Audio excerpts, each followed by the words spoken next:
Pourquoi ces mécanismes est tellement important selon Karl Polanyi? Ces mécanismes est important parce que d'abord c'est un mécanisme autorégulateur, ne dépend pas d'une autorité quelconque. Deuxièmement, c'est un mécanisme exclusif.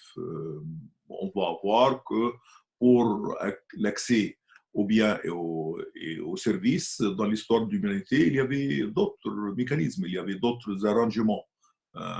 Mais le mécanisme de marché autorégulateur a tendance à éliminer les autres mécanismes, a tendance à éliminer les autres arrangements pour qu'ils deviennent le seul mécanisme d'accès aux biens et services.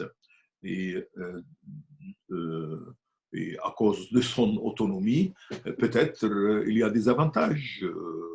On gagne quelque chose, mais en même temps aussi, c'est un mécanisme qui engendre des tensions, qui engendre des conflits. C'est pour cela que c'est un mécanisme très important, parce que ces luttes, ces tensions marquent aussi l'histoire de l'humanité, au moins une bonne partie de l'humanité, pendant les 2 derniers siècles. Mais pourquoi ce mécanisme n'est pas une institution naturelle? Pour Polanyi, parce qu'il y avait d'autres mécanismes, il y avait d'autres moyens, il y avait d'autres arrangements pour faciliter ou pour permettre l'accès aux biens et aux services. Karl Polanyi s'intéressait à l'étude de l'anthropologie, à l'étude des institutions humaines. Donc, il a trouvé qu'il y avait 3 arrangements qui permettaient aux gens d'avoir l'accès aux biens et aux services, mais ces 3 éléments, 3 arrangements n'étaient pas dirigés par la recherche des profits. C'était plutôt des arrangements sociaux pour satisfaire des besoins économiques. Mais il jouait un rôle social très, très important. Quels sont ces 3 arrangements ou 3 modèles? Il y a d'abord le modèle de réciprocité qui s'établit parmi des égaux, des gens qui se trouvent sur le même pied d'égalité. Donc, ces modèles de réciprocité est associé avec le principe de symétrie, égalité. Selon ces principes, selon cet arrangement, on peut donner quelque chose à quelqu'un d'autre, et en attendant que l'autre lui donne quelque chose aussi, pas nécessairement au même moment. Et, on fait ça pas pour avoir un gain matériel, pour profiter, mais simplement pour établir un rapport social, un rapport amical. Et on peut appeler ça les dons. Donc, j'offre quelque chose à un ami à l'occasion de la naissance de son fils ou de sa fille, mais je ne m'attends pas à ce qu'il me donne immédiatement quelque chose d'autre. Et je fais ça pas pour gagner d'argent, mais je fais ça pour mener un rapport amical avec cet ami, ou pour renforcer notre amitié. Et c'est bon, un an plus tard, je me marie, ou ma fille s'est mariée, et il nous donne quelque chose. Donc voilà, il y a une réciprocité ici, mais c'était euh, euh, un moyen de maintenir des bons rapports entre moi et cet ami. Donc ça, c'est un modèle qui a existé et qui existe toujours aussi dans nos sociétés. Il y a un autre modèle, c'est les modèles de la redistribution. C'est-à-dire, bon, il y a des ressources, mais on redistribue ces ressources par une autorité. Cette autorité pourrait être un chef de famille, par exemple, ou ça pourrait être aussi une autorité politique. Et Ça existe aussi dans toutes les sociétés. Euh, euh, Par exemple, dans les pays du Golfe, à un certain moment, je pense que c'était lors de la révolution des dignités arabes, les monarchies du Golfe ont octroyé une hausse des salaires à tous les employés du gouvernement. Donc, c'était une redistribution, évidemment, des ressources. Ce n'était pas dans le but de gagner d'argent, mais c'était dans le but de renforcer peut-être la cohésion sociale à un moment très délicat dans l'histoire de ces pays. Donc, c'est une redistribution par une autorité centrale. Il y a un troisième modèle où l'accès aux ressources est réglé par un pouvoir domestique. C'est le chef de la famille. Mais la différence entre ces modèles et le deuxième modèle est le fait que le troisième modèle, cette administration domestique, c'est fait dans le cadre d'autarcie, c'est-à-dire l'autosuffisance. On produit tout et il y a quelqu'un qui essaye de distribuer parmi les membres de la famille ou de la tribu. Mais il n'y a pas de rapport avec les autres tribus. Il n'y a pas de rapport avec, c'est pas d'autres communautés. Hein. Donc, c'est dans le cadre de l'autarcie, autosuffisance.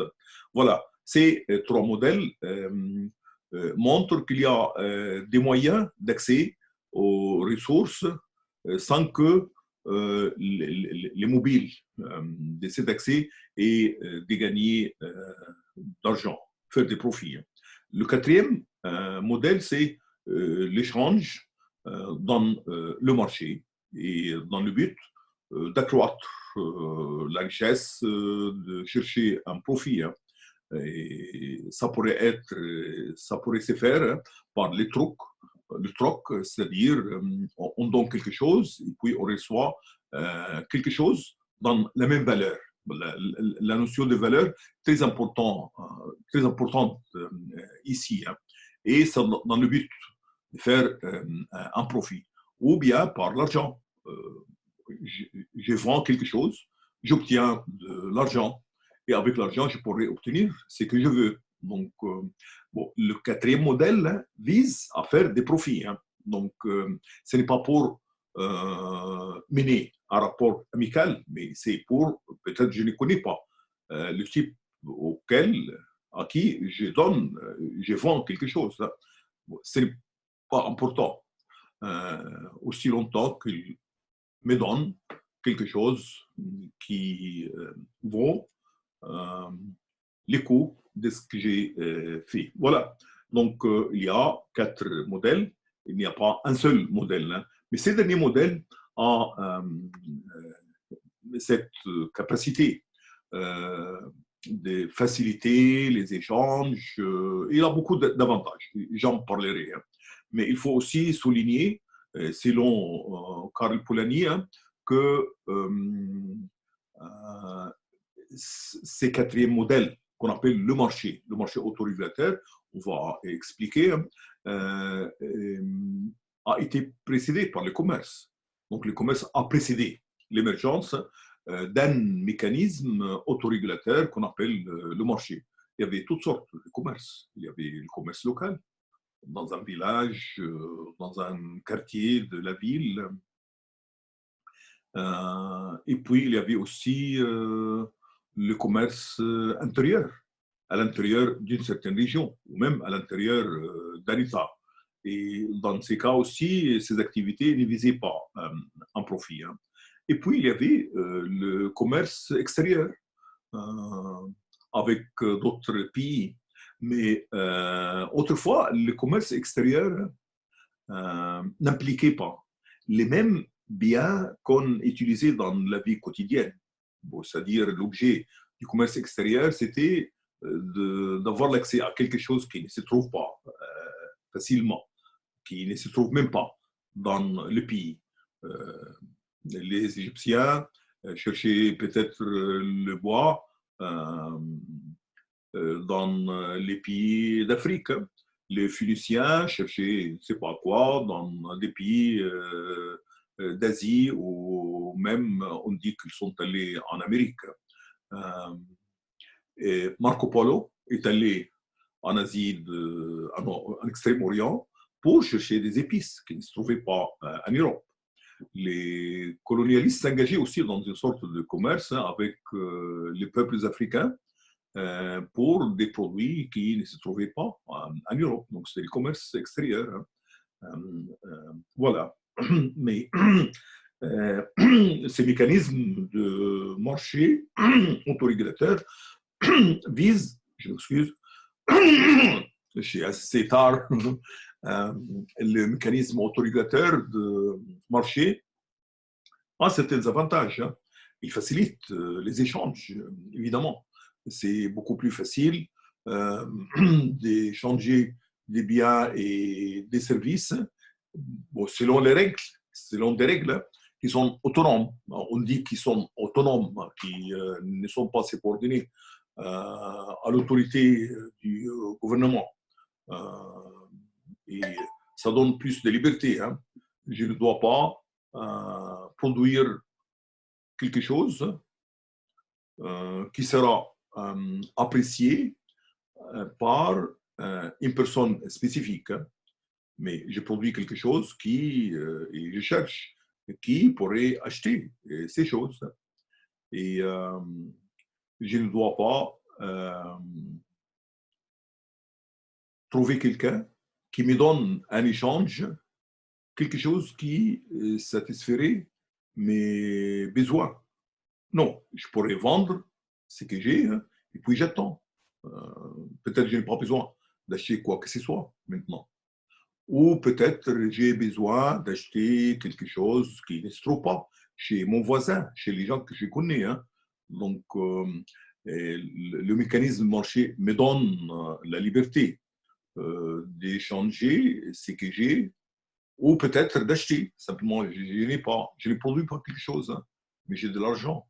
Donc, je peux acheter sans que je donne quelque chose que j'ai produit moi-même. Hein. Et peut-être aussi avec ce que je gagne, lorsque je vends quelque chose, je ne vais pas acheter quelque chose. Je garde l'argent. Donc, je fais des économies, n'est-ce pas? Donc, ces mécanismes encouragent l'épargne. Et avec l'épargne, hein, bon, évidemment, je pourrais maintenir, garder l'argent pour toujours, hein, mais je pourrais aussi les utiliser en investissement pour accroître ma richesse. Donc, voilà. Donc, ces mécanismes de marché facilitent les échanges et encouragent l'épargne et encouragent aussi les investissements. Et on a trouvé, avec tous ces avantages, les autres modèles ne sont pas si pratiques. C'est pour cela que ces mécanismes de marché avaient tendance à éliminer les autres mécanismes, les autres modèles d'accès aux biens et services. Donc, il est devenu le mécanisme principal dans la société. Peut-être il y a encore des communautés qui emploient, qui utilisent les modèles traditionnels, hein, mais leur importance devient très minime. Comme ça, le marché est étendu, le mécanisme de marché est devenu presque un mécanisme global. Hein. C'est devenu un mécanisme employé dans toute la communauté politique, dans l'État, est devenu aussi un mécanisme employé par toutes les classes sociales, hein, et devenu aussi un mécanisme très apprécié par tous les gens, même lorsqu'ils deviennent ses victimes. Et à cause de la prédominance de ces mécanismes, il a commencé à envahir d'autres domaines de la société qui n'étaient pas considérés une partie de l'économie. Le travail humain. Le travail humain est devenu aussi une marchandise. Donc, ces mécanismes ont transformé tout. Le travail humain est devenu une marchandise. on pourrait vendre sa force de travail en échange d'un salaire. Et avec ces salaires, on pourrait s'engager dans les échanges. On pourrait avoir l'accès ou bien au service. La terre, au Moyen-Âge, n'était pas une marchandise. On ne vendait pas la terre. Hein, parce que la terre n'était pas simplement un moyen de cultiver, de produire de la nourriture pour élever des animaux de bétail. Hein. Mais la terre était un fondement du prestige social, hein, était aussi un fondement des pouvoirs politiques. Hein. Les féodaux étaient une classe prestigieuse et aussi une classe dirigeante, n'est-ce pas? Donc, on ne vendait pas la terre. Et je pense que dans la culture égyptienne, vendre sa terre hein, était une honte. Peut-être vous connaissez ces films de Youssef Chahine et Awad qui a vendu sa terre. C'était une honte, un scandale, n'est-ce pas? Parce qu'on ne vend pas la terre. Hein. Mais la terre est devenue une marchandise, n'est-ce pas? On peut acheter la terre, on peut la vendre dans une société de marché. Hein. Et aussi, la monnaie est devenue aussi une marchandise. On peut acheter la monnaie ou à la banque. On achète la monnaie, n'est-ce pas? On obtient un prêt, mais à condition qu'on paye le prix des prêts, un taux d'intérêt. On pourrait chercher un crédit, on paye un taux pour ces crédits. Donc la monnaie est devenue aussi une marchandise. Donc le mécanisme de marché hein, a envahi tous les domaines de la société. Hein. Et plus tard, on verra que, pas plus tard, on voit très bien aussi que des activités sociales comme l'enseignement ou les soins sanitaires hein, sont devenus aussi des marchandises. Le divertissement est devenu aussi une marchandise. Où il y avait les chanteurs de village qui ne cherchaient pas à avoir un profit, hein, mais ils faisaient ça pour amuser les gens et puis on lui donnait quelque chose. Mais le divertissement est devenu une marchandise, et une marchandise qui rapporte beaucoup d'argent. On sait très bien que c'est pas, les chanteurs sont parmi les gens les plus riches dans tous les pays. Voilà, comme ça, on n'est pas été amené pas seulement à s'intégrer dans une économie de marché, hein, mais on a été intégré dans une société de marché. Hein. Tout est devenu une marchandise dans la société. Hein. L'enseignement, le divertissement, les soins médicaux, tout, même, c'est pas, l'enterrement des gens est devenu aussi une marchandise. Tout devient une marchandise dans une société de marché. Hein. Et pour pousser ces changements à une société de marché, hein, il y avait des actes délibérés qui voulaient créer les meilleures conditions pour l'avènement de cette société de marché. Hein. Mais une partie des terres n'était pas à vendre dans les sociétés féodales en Europe, surtout en Angleterre. Hein. Une partie des forêts était considérée comme une propriété commune. Et c'était utile surtout pour les pauvres paysans. Les pauvres paysans en hiver avaient besoin du bois pour faire le feu, pour avoir un peu de chaleur à la maison, n'est-ce pas? Mais où obtenir le bois? Bon, il y a cette partie qui n'était pas une propriété privée, mais c'était accessible à tout le monde. Mais peut-être on avait besoin d'un espace pour élever des bétails. Où faire ça? Dans cette partie. Mais puisque le mécanisme de marché était un mécanisme général, puisqu'on s'intéressait à maximaliser les profits, les gains, donc les riches dans les villages, les grands propriétaires terriens, on interdit aux paysans, pauvres paysans, d'avoir l'accès à cette partie des terres, hein, cette partie des forêts. Donc, ils l'ont entouré par des barrières. Hein, et ça s'appelait les mouvements de clôture des champs ouverts. Hein. Bon, Enclosures Movement. Hein. C'était au XVIIIe siècle.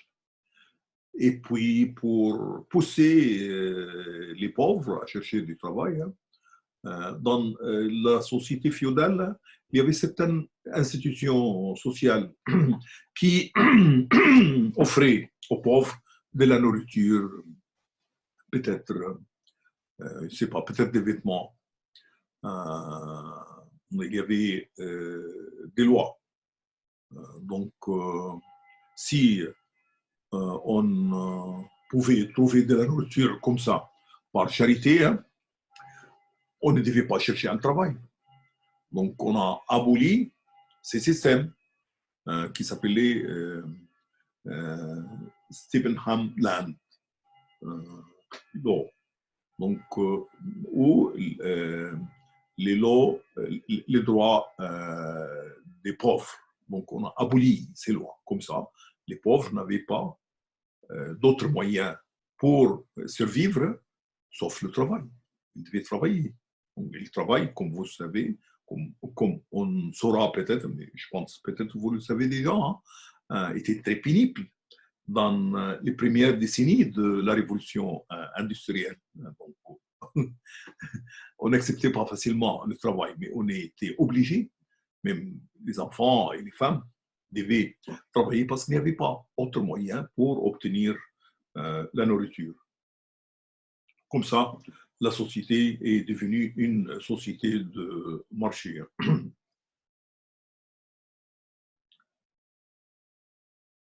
Et en comparaison avec la situation qui a précédé l'émergence de la société de marché, les rapports économiques, comme j'ai dit, hein, étaient englobés, étaient inclus dans les rapports sociaux. Je parle de l'instituteur dans le village, Moualem el-Kottab en Égypte, hein, ou le musicien qui essaye de divertir les gens, ou peut-être le médecin traditionnel, quelqu'un qui a certaines notions de la médecine populaire, hein, qui pourrait guérir certaines maladies. Hein. Donc, bon, évidemment, bon, il recevait quelque chose, mais il ne faisait pas pour chercher un profit, mais c'était une obligation sociale, ou c'était une tâche sociale, ou c'était, c'est pas un rôle social qu'il jouait. Hein.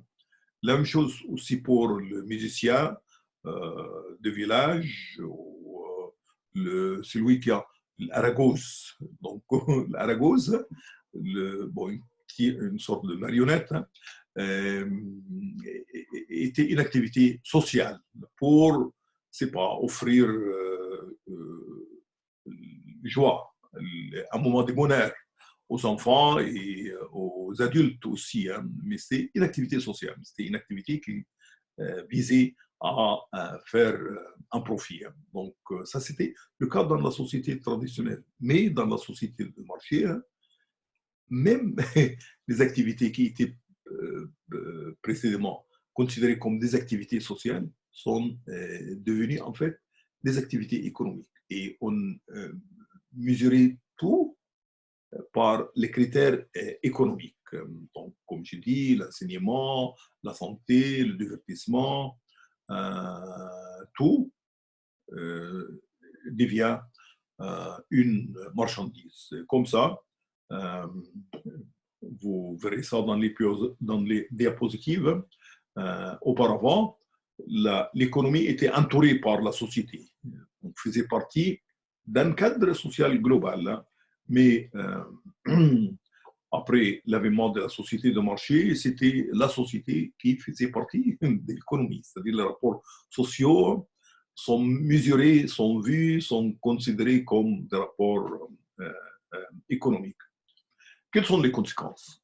Bon, évidemment, il y a des conséquences positives de l'avènement de ces mécanismes de marché. Ça a facilité la révolution industrielle.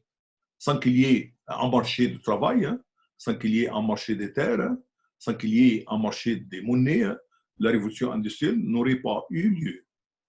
Donc, il y avait une augmentation, une croissance de la production, peut-être intégration de toutes les parties de la nation dans des activités économiques. Évidemment, il y avait des avantages, mais il y avait aussi des conséquences négatives. Les gens dans le marché du travail qui ne pouvaient pas trouver un poste de travail devaient souffrir. On subit le chômage. Donc, le chômage, parce que le travail est devenu une marchandise. Donc, ceux qui ne pouvaient pas vendre leur force de travail étaient condamnés au chômage, ne pouvaient pas obtenir un revenu. Donc, le chômage était leur destin. Et puis, il y avait, à un certain moment, on produisait beaucoup, mais on ne pouvait pas vendre tout. Donc, il y avait des crises économiques, il y avait la dépression, la récession. Et dans l'histoire des sociétés capitalistes, ces crises étaient presque cycliques. Une période d'expansion suivie par une période de stabilité économique et puis la récession, une chute de production et d'emploi. Donc, et puis, il y avait évidemment les travailleurs voulaient avoir des revenus décents qui leur garantissent une vie décente, ne pouvaient pas toujours l'avoir. Et c'est bien enregistré dans les livres d'histoire économique. Et leurs employés ne voulaient pas leur donner ces salaires qu'ils voulaient avoir. Donc il y avait la lutte de classe. Et puis dans les campagnes, les paysans étaient pourchassés de leurs terres. Donc évidemment, ils n'ont pas aimé ça. Donc il y avait des luttes de classe. Donc c'était aussi une des conséquences de l'avènement de cette société de marché. Parce que dans la société féodale, un des fondements de prestige des seigneurs féodaux est le fait qu'il peut aider, qu'il peut offrir quelque chose aux pauvres paysans. Donc, l'aristocrate a un sens de responsabilité sociale. Le capitaliste n'a pas ce sens de responsabilité sociale. Il s'intéresse uniquement à faire de l'argent. Donc, il y avait la lutte de classe est devenue un fait marquant, une caractéristique de ces sociétés de marché. Et puis, les nations entraient en compétition pour exporter plus et importer moins. Donc, il y avait les guerres commerciales. Et on sait très bien qu'avant la Deuxième Guerre mondiale, il y avait une tension grande parmi les puissances économiques de cette époque.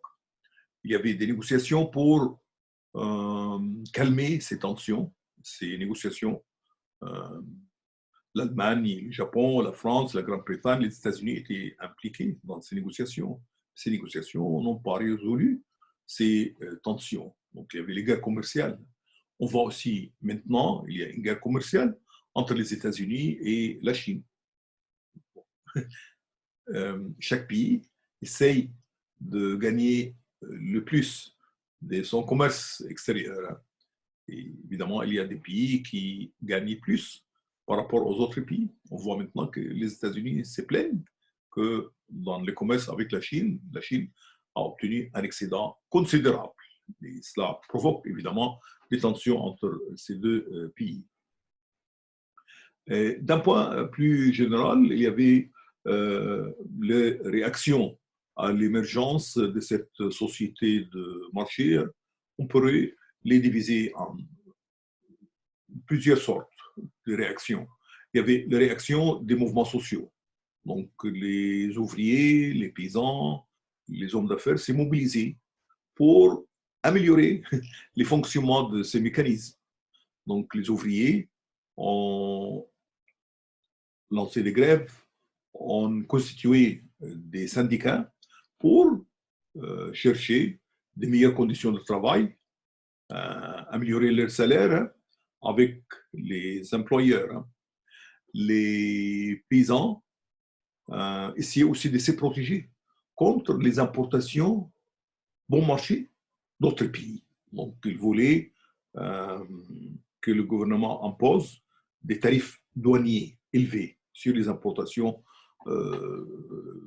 d'autres pays. Et ça, c'est très clair dans l'histoire de la Grande-Bretagne. Et finalement, bon, les employeurs aussi voulaient que les taux d'intérêt ne soient pas trop élevés. Donc, ils ont demandé l'intervention des banques centrales pour baisser les taux d'intérêt. Voilà, des mouvements organisés par diverses classes sociales pour essayer de faire face aux conséquences qu'ils voient négatives du fonctionnement du mécanisme de marché. Et puis, du point de vue idéologique, c'est une autre sorte de réaction. Il y avait des idéologies qui proclamaient ou bien le rejet complet du mécanisme de marché, ou un rejet partiel, ou une modification du fonctionnement de ces mécanismes. Donc, la social-démocratie, c'est-à-dire, bon, on maintient le capitalisme, mais l'État, dans les pays capitalistes, s'engage à offrir des services gratuitement. L'enseignement, la santé, les logements en bon marché, des allocations pour les chômeurs, et c'est le cas dans les pays scandinaves. En Allemagne aussi, évidemment, pas aux États-Unis.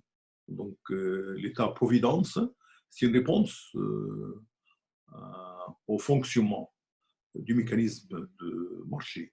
Comme ça, si on ne peut pas avoir un bon revenu, on ne peut pas dépenser sur l'enseignement des enfants. Donc, l'enseignement libre lui donne l'occasion à permettre à ses enfants d'avoir cet enseignement, n'est-ce pas? Et les services de santé publique aussi, dans les pays scandinaves, en Allemagne et en France, donnent aux gens avec des revenus limités la possibilité d'avoir les services médicaux. Donc voilà, l'État-providence, c'est une réponse idéologique aussi au fonctionnement de l'État, du mécanisme de marché. Et puis, il y a le fascisme, l'idéologie fasciste ou l'idéologie nazie, sont des réponses aussi au capitalisme et à ces mécanismes du marché autorégulateur. Donc, c'est l'intervention de l'État, pas seulement pour offrir des services, mais plutôt pour contrôler les processus de production, pour diriger la production, pas pour faire un profit, mais pour renforcer la défense nationale, pour améliorer l'infrastructure, etc. Et finalement, les socialismes aussi qui régit complètement le mécanisme de marché qui le remplace par la planification centrale et la propriété d'État. Voilà sont les conséquences idéologiques de ces mécanismes. Pour Polanyi, il a considéré que la crise économique mondiale de 1929 et la Deuxième Guerre mondiale comme les, euh, les événements qui ont mené à qui signalèrent les fondements du mécanisme de marché et la société de marché. Il y a une crise économique mondiale qui a provoqué le chômage des millions de gens dans plusieurs pays. L'Égypte même était affectée par cette crise. Et cette crise n'a pas été résolue. Mais évidemment, l'expansion des économies à cause de la guerre, la Deuxième Guerre mondiale, a mis fin peut-être à certaines conséquences de cette crise. Évidemment, les dépenses militaires donnent de l'emploi aux gens. Et puis, beaucoup de gens ont été recrutés dans l'armée, donc le chômage a baissé.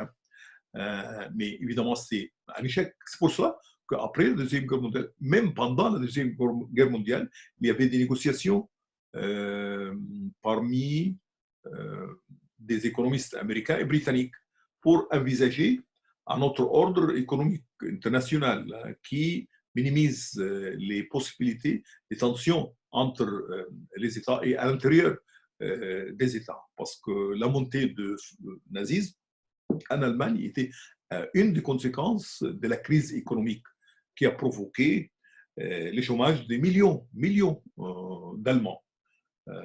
Donc, oui, bon, après la Deuxième Guerre mondiale, il y avait l'État-providence dans plusieurs pays d'Europe.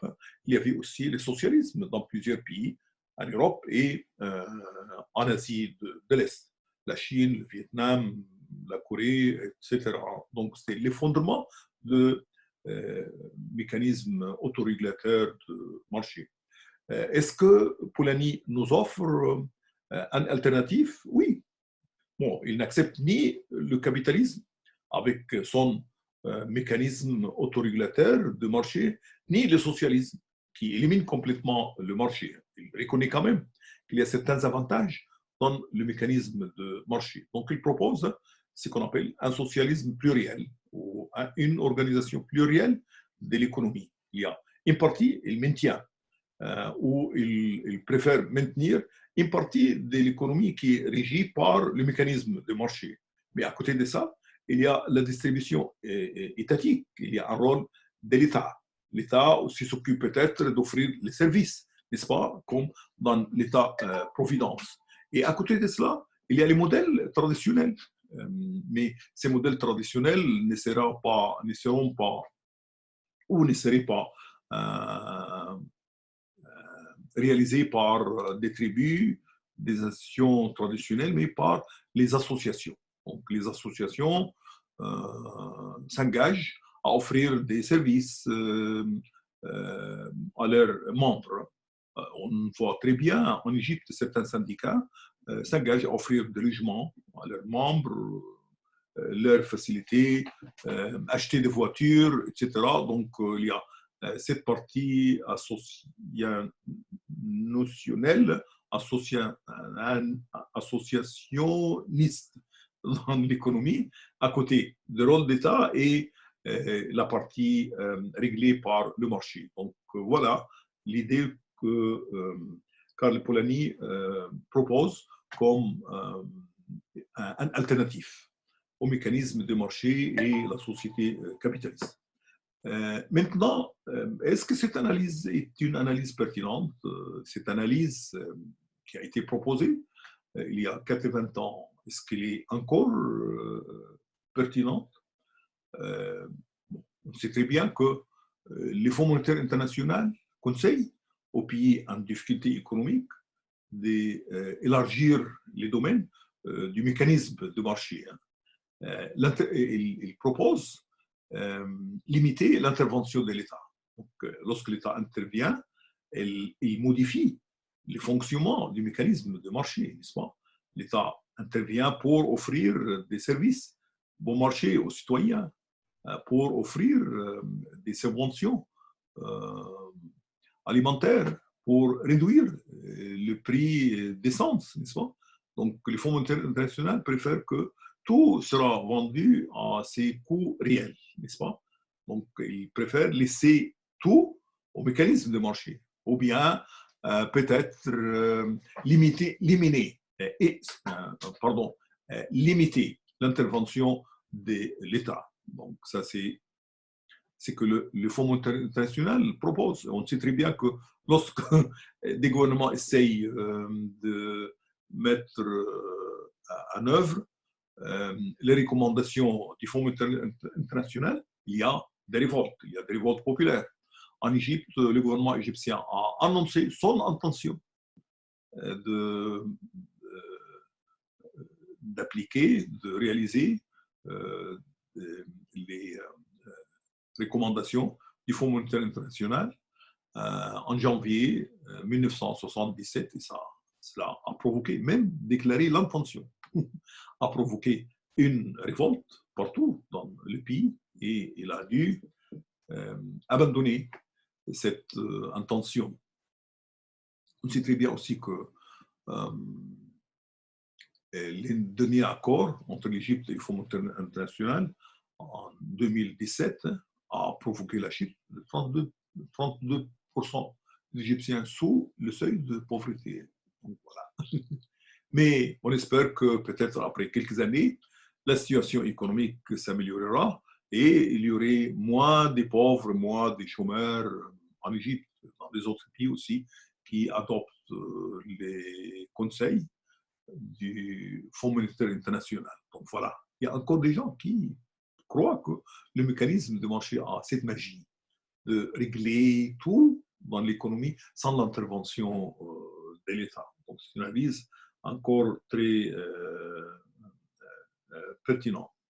Et puis les écologistes sont contre le mécanisme de marché, hein, parce qu'avec le mécanisme de marché, on laisse la liberté aux industriels de polluer notre ciel, n'est-ce pas, et provoquer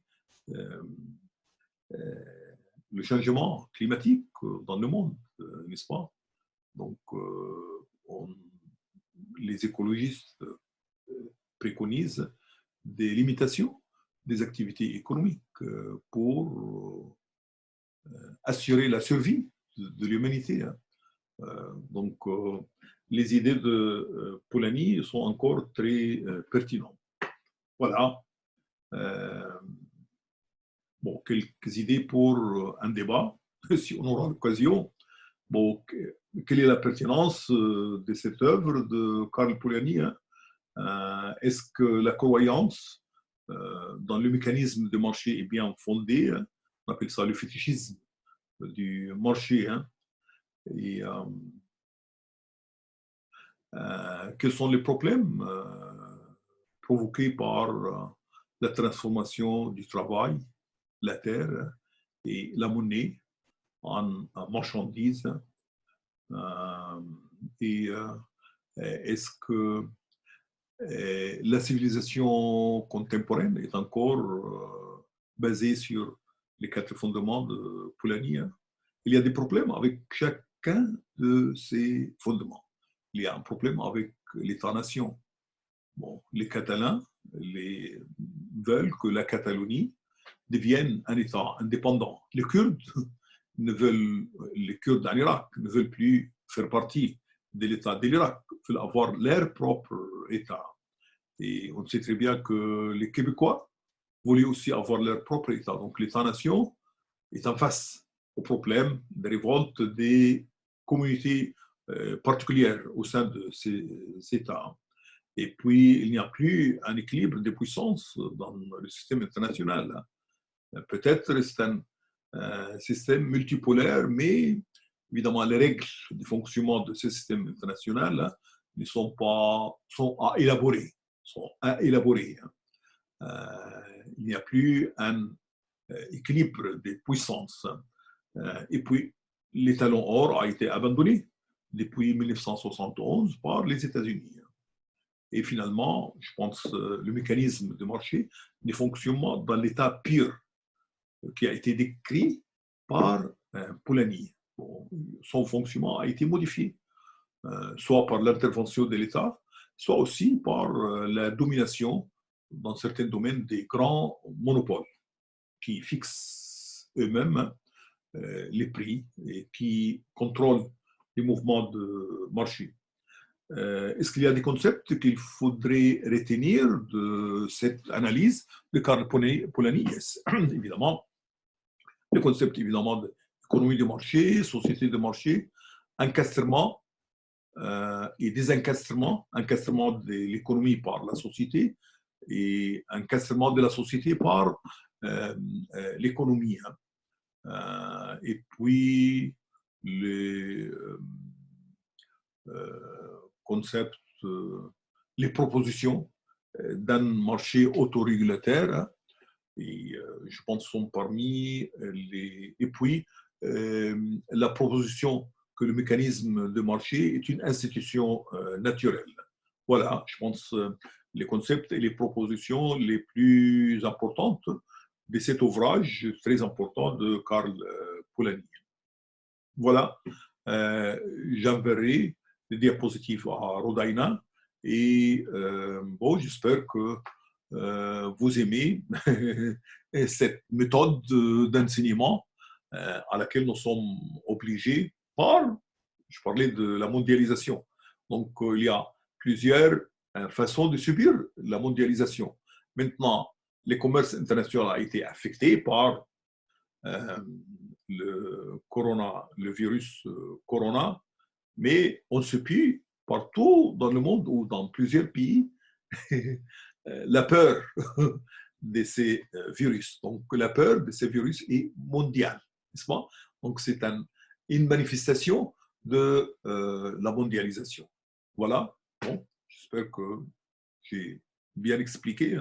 Autrement, vous pouvez toujours m'envoyer des questions et des remarques.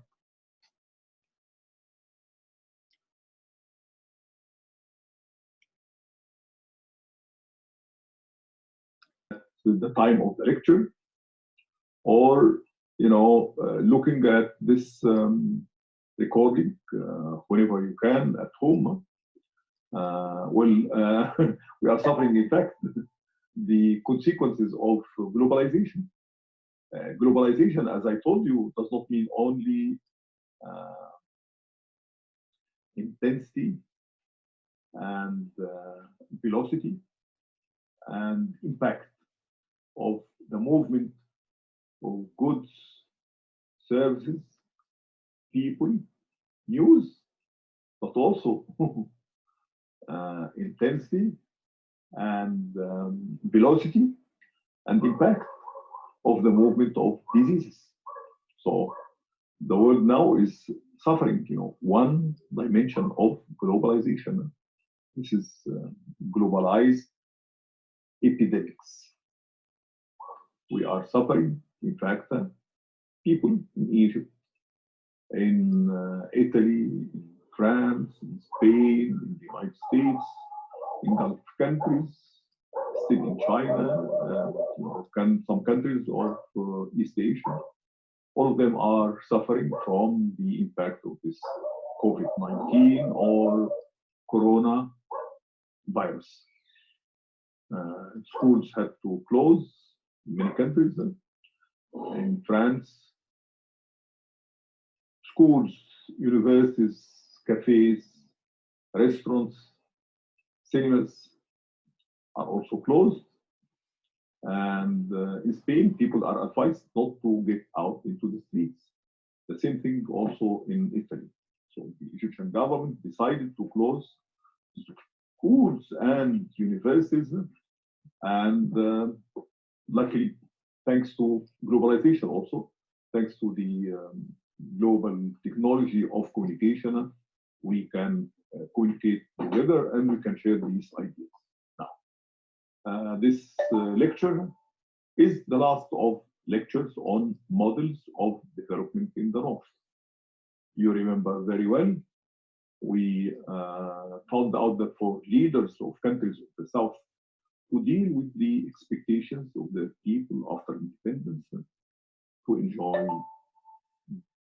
decent and dignified life, to find jobs, also to live under conditions of political stability, to be able to share in the wealth of their countries, and to have access to government services.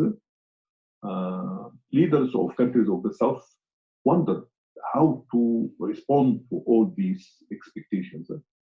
And under conditions of globalization, they found that the easiest way is to look at the experience of the countries who had encountered these challenges much earlier. They would look at the experience of countries of the North to find out how they dealt with these expectations, which we grouped under, 6 crises. We called it crisis of development, crisis of state building, penetration, crisis of pushing growth of the economy, capital accumulation, crisis of getting people to have a way of influencing the political system, crisis of participation, and finding out how to distribute government services, goods and services, incomes and wealth among the different social classes, different regions, different ethnic groups, men and women, the present generation and future generations. It's the crisis of distribution. And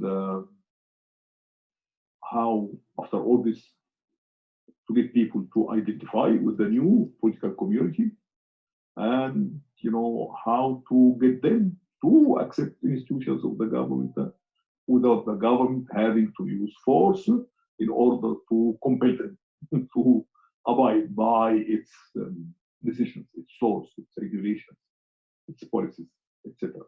So these are the crises of development. And we found out that countries of the North, more or less, and historically, they found ways of dealing with these crises, and these different ways could be put together under models.